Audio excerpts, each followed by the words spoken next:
Olá, meu aluno, minha aluna. Eu sou o professor Gustavo Viegas e nesta aula nós veremos série da derivada. Eu começo com a história do assunto. Mercator foi um matemático e astrônomo. Esse Mercator que eu estou falando não é aquele cara que você já viu nas aulas de geografia, lá nos mapas. Esse aqui é um cara que ficou famosinho em 1666, quando desenvolveu um relógio que poderia funcionar dentro de um navio. Qual era o problema? Os relógios, eles eram de pêndulo e o navio balança. Então isso fica ruim de funcionar. Mas o Mercator foi lá e desenvolveu um modelo que funcionava. Em 1668, ele publicou este livro aqui, que trata sobre logaritmos. Eu fui lá, peguei o original, e aqui aparece algo que eu posso traduzir com a nossa notação moderna como sendo a série do logaritmo natural de 1 mais x.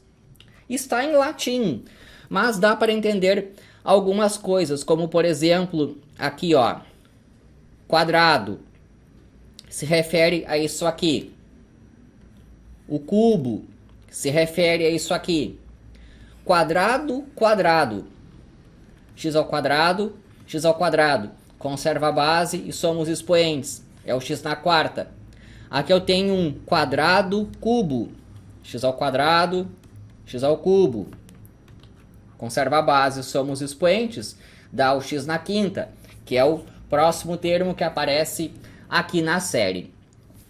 Então aí está a série do logaritmo de 1 mais x. Um ano depois, então foi em 1689, o Mercator e o Newton discutiram sobre o movimento da Lua. Tudo isso que eu falei aqui, ó, foi na Inglaterra. Mas, em 1682, o Mercator foi convidado para trabalhar na França.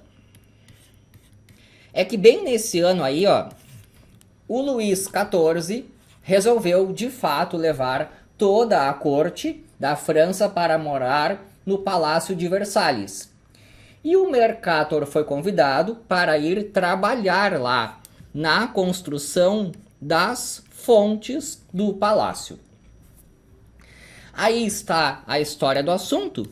O que de fato me interessa para esta aula é esse exemplo aqui. E eu trago um teorema que fala o seguinte. Eu vou pegar uma função f que pode ser escrita em uma série de Taylor, que eu gosto de chamar como série de potências. Aqui eu tenho uma função escrita como uma série de potências com raio de convergência R.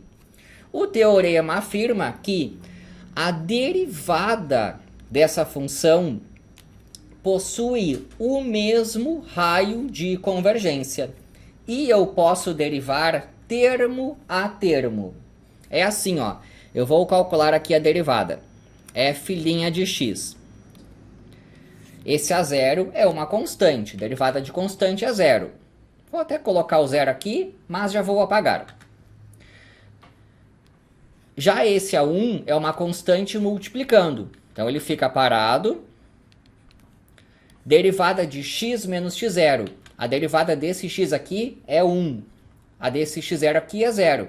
Então ficou A1 vezes 1, que é simplesmente o A1. Mas esse A2, ele é constante, multiplicando. Então ele fica parado aqui. Agora eu vou derivar isso aqui pela regra da cadeia. A derivada de u elevado a n é n, u elevado a n menos 1 vezes u'. Baixo o expoente, o novo expoente é o anterior menos 1, e tudo isso vezes a derivada da parte de dentro. Então esse 2 aqui, ó, ele desce multiplicando, eu mantenho a parte de dentro, O novo expoente é o anterior menos 1. 2 menos 1 é 1. Eu também não vou escrever. E agora tem que multiplicar pela derivada da parte de dentro. A derivada de x menos x0 é 1, que eu também não vou escrever. E agora aqui é tema de casa, ó.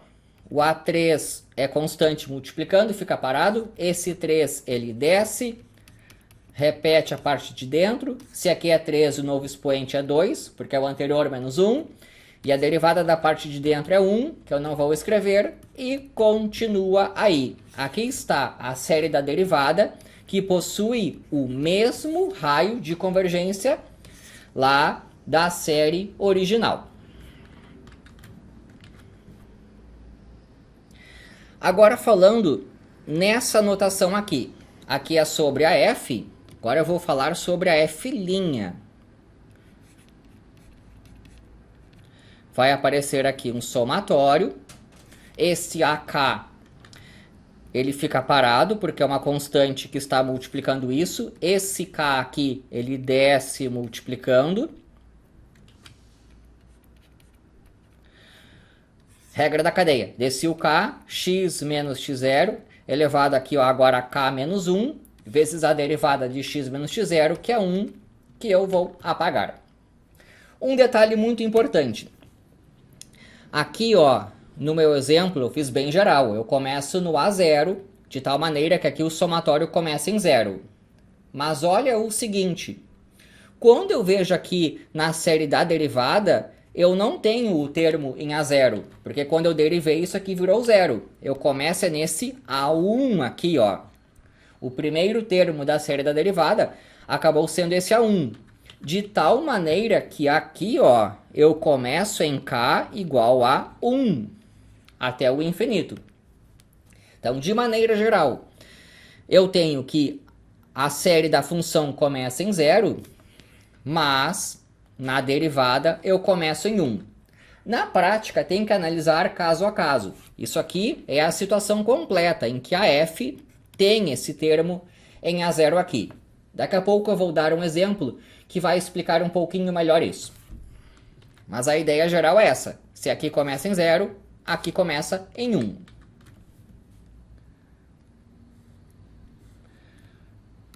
O exemplo vai ser esse aqui, ó. Qual a série da derivada do logaritmo natural de 1 mais x? Eu preciso colar ali em cima. X menos x ao quadrado sobre 2, x ao cubo sobre 3, tá. Então aqui, ó. A minha função f é x menos x ao quadrado sobre 2 mais x ao cubo sobre 3 menos x elevado à quarta sobre 4.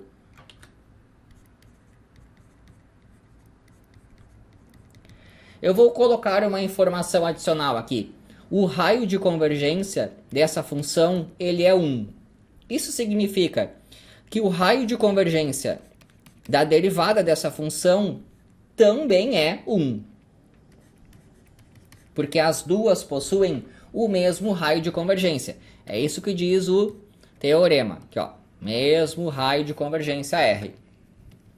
E eu trouxe a informação adicional de que o raio de convergência disso aqui é 1. Você pode derivar termo a termo. Derivada do x é 1.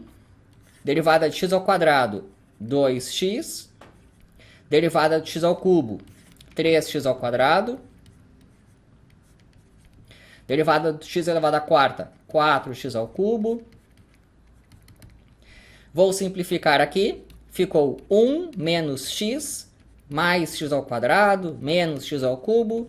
E lá vai. Agora, aquela história de escrever como uma notação de somatório.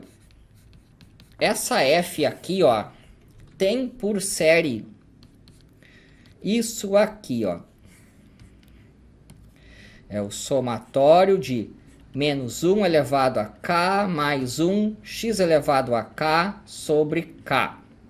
E essa aqui começa em k igual a 1. Porque olha o seguinte. Quando eu coloco 1 aqui e 1 aqui, e 1 aqui, dá exatamente esse x que aparece aqui? É que na série desse logaritmo de 1 mais x, não tem esse termo A0. Olha aqui, ó, o A0 é sem x. E nessa série que eu peguei aqui, ó, já começa direto com o termo em x. Então, analisando um caso em específico, eu tenho uma situação diferente do que aquela que eu expliquei no caso geral. Aqui a própria f já começa em k igual a 1. E eu vou derivar isso aí. Como é que você vai derivar com essa notação mais pesada aí de somatório? Depois eu analiso onde é que começa o k, mas isso aqui, ó, esse pedaço aqui, ó, tudo é constante. Eu só vou derivar aquele x elevado a k. Então a constante fica parada, que é esse menos 1 elevado a k mais 1. Esse k aqui embaixo fica parada. A derivada de x elevado a k baixa o k e subtrai 1 do expoente. Isso aqui era k, que vai ficar k menos 1. Ah, dá para simplificar aqui, né? Então ficou o somatório de menos 1 elevado a k mais 1, x elevado a k menos 1, e só isso. E tem que ver onde é que começa aqui. Essa aqui, olha só. Esse aqui é o primeiro coeficiente, esse 1, que ele se manteve aqui, porque era 1 vezes x, daí a derivada do x é 1, esse 1 se manteve. Então o primeiro coeficiente, ele se manteve. Então, se eu comecei no k igual a 1, nesse exemplo aqui, eu mantive o primeiro coeficiente. Então, começa em k igual a 1. É diferente do caso geral, em que aqui, ó, esse A0, ele sumiu aqui embaixo. Nesse exemplo que eu fiz, esse A1 aqui, ele se manteve. E era o primeiro termo, é isso aqui, ó. Esse aqui, que foi o primeiro termo, ele se manteve aqui na derivada. Então aqui também é em k igual a 1.